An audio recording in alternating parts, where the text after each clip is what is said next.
Good afternoon, Maestro Kalibranowski. My name is Marge Tipperton.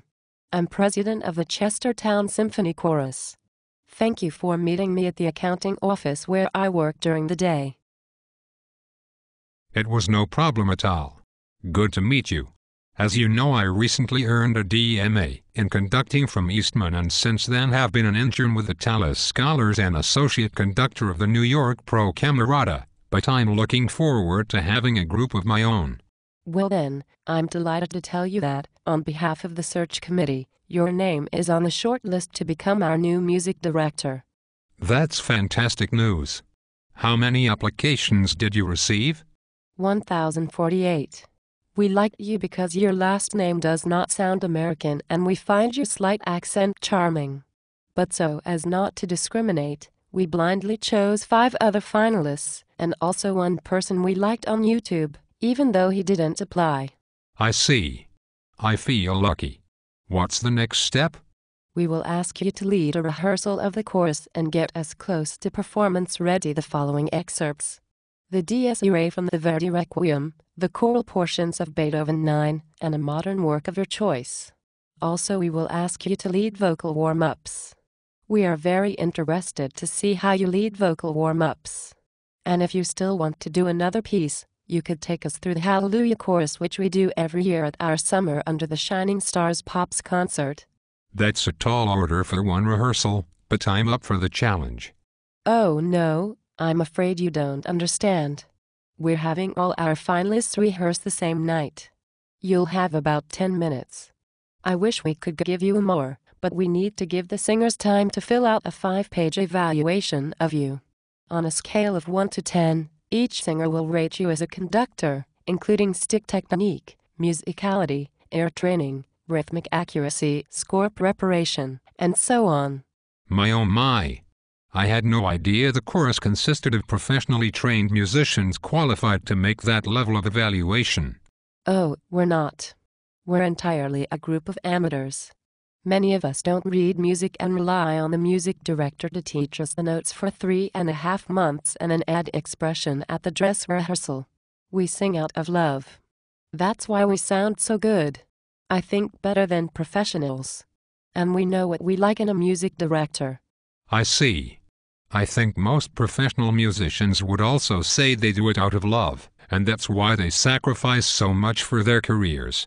But that's neither here nor there. How big is the symphony chorus? 23 singers. 24 if you count Dan Bradford. He runs a kitchen appliance store and once every 2 weeks he has to miss rehearsal. But he has a deep, rich bass voice. We love that. Though sometimes he sings over the rest of us and he's not always in tune. To be honest, 23 or 24 singers isn't a lot for works like the Verdi Requiem. But I'll do what I can. Unfortunately, we could not get the entire chorus for audition night. Tom and Mary Freeberg couldn't find a babysitter, Linda Weston has theater tickets, Harriet Summers needs an evening to catch up on paying the bills. You already know about Dan Bradford and the rest didn't say why. But aren't I auditioning on a regular rehearsal night? Yes. Okay then. How many singers plan to attend my audition? 8 or 9, and luckily that includes Jack Weatherfield, our only tenor. The only tenor for the audition? No, our only tenor. He can't read music, has a raspy voice that doesn't blend, and is unreliable. But he lets us do our annual picnic in his backyard and grills the best baby back ribs you've ever had. Yes, and he does it out of love. Indeed.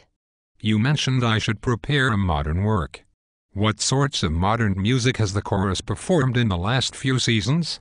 For modern music we perform medleys of Broadway show tunes, spirituals, and patriotic songs. Last season our former director had us sing a very difficult song made popular by that group of men who sound like women. You must mean Chanticleer and the Beeble of Maria. Yes. If you ask me, we sounded better because we use vibrato. Choirs like Chanticleer use a clear straight sound so as to emphasize the purity of their tuning. Oh yes. Emily Worthington, an alto in the group who took music appreciation in college, said they also sing flat, especially on thirds. Oh my. Yes. Well, They are using pure major thirds. But, okay, so when you speak of modern music, you really mean popular music. Well, I wouldn't ask this group to sing anything by Madonna or Cher, but my husband has some arrangements for choir you might want to try. I think his arrangement of Blue Moon and 76 trombones is fantastic. I didn't realize that your husband is a composer. Oh, he's not, but he likes to dabble. He played trumpet in high school and wants to support my work with the chorus. Our former director would not perform his music. Something about faulty voice leading, whatever that means. I think she just didn't know how to conduct his arrangements. Okay, quite possibly. In any case, I should probably speak to the accompanist sometime before rehearsal.